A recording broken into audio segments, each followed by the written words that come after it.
Hello there. Today I watched Maggie Moore, and now I want to tell you about it. Maggie Moore is a crime thriller about the murder of two women with the same name. Small-town police chief, played by Hamm, investigates the two coincidental murders and ends up having a romantic affair with one of the victim's neighbors, Rita, played by Tina Fey. The core story at the heart of this film is quite simple, but the writing tends to unfold in a somewhat convoluted manner. It follows three main perspectives and starts off with a flash forward to the second murder. We see a bit of a chase with a woman running from an unknown assailant, and then it cuts to the next day with two cops investigating her body. When they learn her name is Maggie Moore, the film winds back time 10 days to give us the full story. We see events unfold through the eyes of Jay Moore, played by Micah Stock, husband of the first victim, Police Chief Jordan Sanders, played by Hamm, and through the eyes of the killer. The details of the crime are laid bare from the beginning for the audience. The film revolves around watching the murders play out, and Chief Sanders' attempt to put the puzzle together. There isn't any mystery other than what is going to happen at the end, i.e. will they go to jail or not.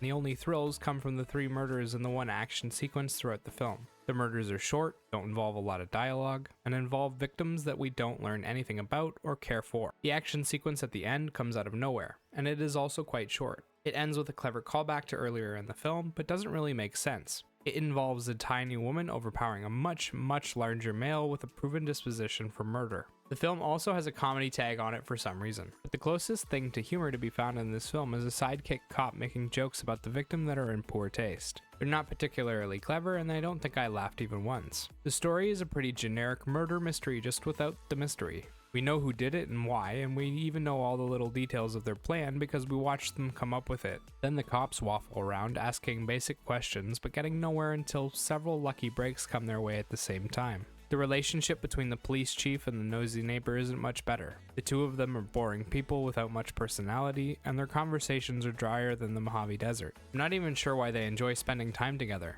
He doesn't like the way she cooks, her personality kind of sucks overall, and he's a bit of a judgmental bum. He's always looking for a reason to leave. None of the film's characters get much development, and they feel kind of like stereotypes, but there isn't enough there to actually call them stereotypes. They're like evocations of stereotypes. It made it impossible to care about the outcomes for any of them and took away a lot of the impact of the story. Cast-wise, there are a few good actors in here who are capable of much more, but the film underutilizes all of them and no one ends up standing out for their performance. The screen time is split fairly evenly between Hamm and Micah Stock, with the rest of the assorted characters making small appearances here and there.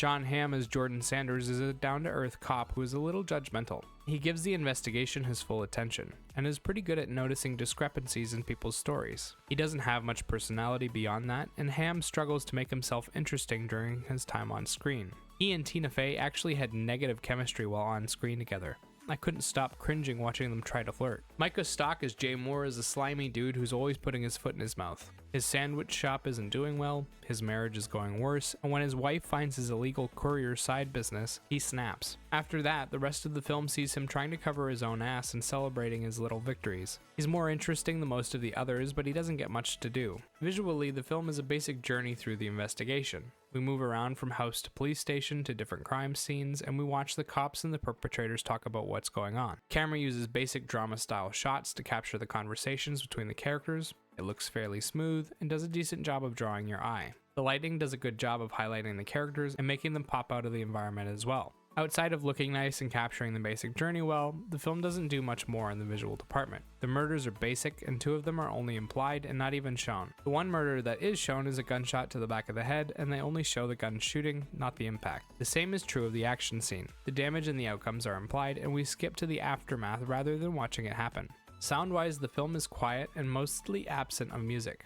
There are a few original tracks that play here and there, mostly for mood setting during the romance scenes. They come in quietly and barely make a dent in the scenery. I often struggled to hear them and sometimes didn't even notice them at all. I discovered there was music in certain sections when I went back through the film. It feels like a huge missed opportunity. The story, characters, and the visuals are already bland. So this was their chance to show off some flavor, and they just didn't. Overall, Maggie Moore is a boring murder mystery that spoils itself right from the beginning. The characters aren't interesting enough to make anyone invest, and the visuals and soundtrack are just okay. Honestly, I'm not sure why either Hamm or Tina Fey would sign up for this. Maybe it was a really big paycheck. 2 out of 10. And remember, these are just my thoughts on the film. Let me know what you think in the comment section down below. Bye bye.